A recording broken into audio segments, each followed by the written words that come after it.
Rozprávka Opička a lev v džungli.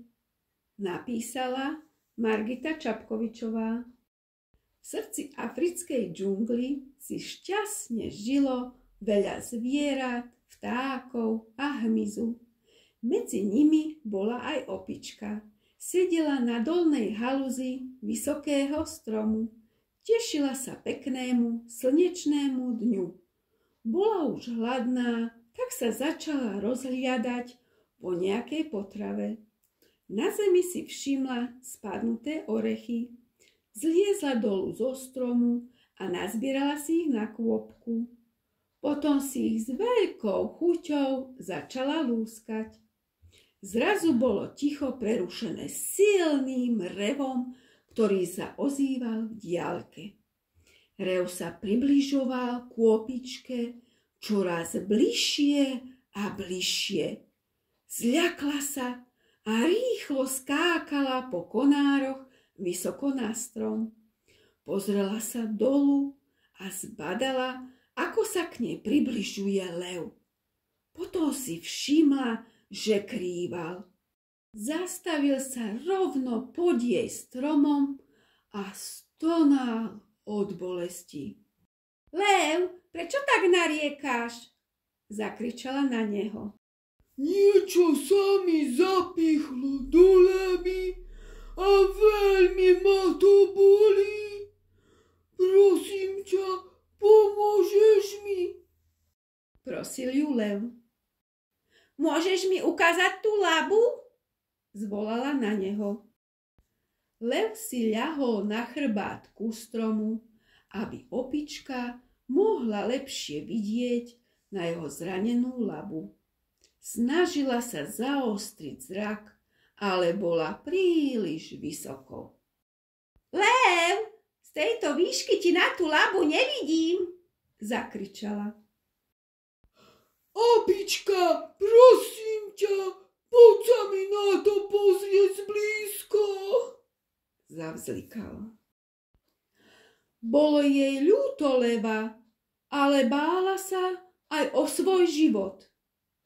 Tak mu nakoniec odvetila. Nejdem dolu, čo ak ma zožerieš? Neboj sa, opička, nezjem ťa. Tak ma bolí tá laba, že nemám chuť ani na jedlo. Po chvíľke váhania mu odpovedala. Dobre, pôjdem trochu nižšie a pozriem sa ti na tú labu zblízka. Pomaly zliezala dolu a zastavila sa na najnižšom konári stromu. Pripevnila sa chvostom o konár a zvesila sa dolu hlavou. Pozrela sa na leviu labu a zbadala, čo mu spôsobuje bolesť. Lev, máš v labe zapichnutý obrovský klinec. Opička, prosím ťa, môžeš mi ten klinec vyťahnuť? Keď ti pomôžem, budeš bez bolesti. Začneš myslieť na jedlo a zožerieš ma. Neboj sa, opička, neublížim ti. Opička sa na chvíľku zamyslela. Po chvíli mu povedala. Dobre, pokúsim sa niečo nájsť, s čím ti ten klinec vyťahnem. Budem sa ponáhľať. Opička odišla a začala skákať zo stromu na strom. Hľadala, s čím by mohla vytiahnuť ten klinec von. Ale nič nenašla. Zrazu si v diaľke všimla drevenú chatku. Najskôr sa rozhliada po okolí. Keď nikoho nezbadala, rýchlo zoskočila zo stromu a bežala k nej. Ticho sa priblížila ku dverám. Opatrne ich otvorila a potichúčky vliezla dovnútra. Nikto tam našťastie nebol. Na stole zbadala 3 kliešte. Nevedela sa rozhodnúť, ktoré z nich si má zobrať. Nakoniec sa rozhodla pre tie, ktoré boli najmenšie a schmatla ich. Vyšla von z chatky a znovu skákala zo stromu na strom, až pokiaľ neprišla ku levovi. Opička podišla bližšie ku jeho zranenej labe. S kliešťami sa snažila uchopiť klinec, ale nepodarilo sa jej to. Boli príliš malé pre tak veľký hrdzavý klinec. Lev vyzeral sklamane. Joj, vybrala som veľmi malé kliešte. Musím sa vrátiť naspäť a zobrať väčšie, povedala levovi. Opička sa vrátila ku drevenej chatke. Znovu opatrne a potichu vošla dovnútra. Maličké kliešte položila naspäť na stôl. Tentokrát sa rozhodla zobrať tie najväčšie. Ukázalo sa, že boli oveľa ťažšie, než si myslela. Zhodila ich zo stola a ozvalo sa hlasné buchnutie. Horko, ťažko ich vytiahla z chatky von a vláčila ich za sebou ku najbližšiemu stromu. Snažila sa s nimi vyliezť hore, ale zošmykli sa jej z rúk. Pokúsila sa s nimi znovu vyliezť na strom, lenže kliešte boli také ťažké, že znovu spadli na zem. Tak to nakoniec vzdala. Rozhodla sa, že ich bude musieť odniesť po zemi. Ťahala ich s veľkou námahou za sebou. Tentokrát to bola veľmi únavná a pomalá cesta. Konečne po dlhšej dobe sa vrátila ku levovi. Bol stále v bolestiach. Potom sa snažila kliešťami zachytiť klinec v jeho labe druhýkrát. Ale znovu sa jej to nepodarilo, lebo kliešte boli pre ňu príliš veľké a ťažké. Lev tížko zastonal. Opička ho utešila. Vrátim sa znova do chatky a vyberiem iné kliešte.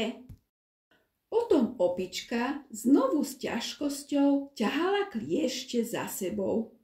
Po dlhej námahe sa vrátila do drevenej chatky po tretíkrát. Obrovské, ťažké kliešte nechala ležať na zemi vedľa stola. Vyskočila na stôl a vybrala tie, ktoré boli strednej veľkosti. Tieto boli oveľa ľahšie, takže ich mohla ľahko odniesť.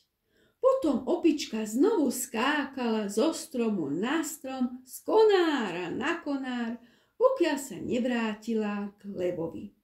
Tentokrát sa jej podarilo kliešťami zachytiť klinec v levovej labe.